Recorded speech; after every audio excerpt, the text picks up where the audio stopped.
మీకు తెలియని 3 ఆసక్తికరమైన విషయాలు చెప్పుతాను వినండి. Fact number 1. రాయలసీమ వైపు కొన్ని ఊర్లలో గంగిరెద్దు అని ఒక దేవుడును నమ్మేవాళ్ళు. దొంగలు, దారి దొంగలు ఈ గంగిరెద్దుని పూజించేవాళ్ళు. ఎందుకంటే రాత్రి దొంగతనం చేసేటప్పుడు ఎవ్వరికీ దొరకకూడదని. ఒకప్పుడు నిజంగానే దొంగలు రాత్రి గంగిరెద్దు విగ్రహం దగ్గర పాలు పోసి పువ్వులు ఉంచి దొంగతనం చేయడానికి బయలుదేరేవాళ్లట. ఇప్పుడు కూడా కొంతమంది చెబుతారు, రాత్రి ఆ దారి వైపు వెళితే పెద్ద ఎద్దు ఆకారంలో ఏదో కదలిక కనిపిస్తుంది అని. ఎక్కడున్నాడో ఎవరికీ తెలియదు, కానీ గంగిరెద్దు ఉందంటారు. Fact number 2. కొత్త ఇల్లు కడతారంటే కష్టమే, కానీ పాతకాలంలో గ్రామాల్లో ఒక నమ్మకం ఉండేది.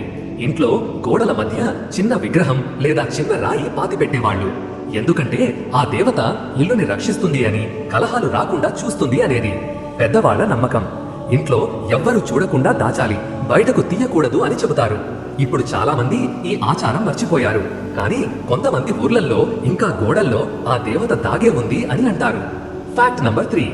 చిత్తూరు, కడప వైపు అడవుల్లో అడవి మల్లమ్మ అని ఒక దేవత ఉంది అని స్థానికులు నమ్ముతారు.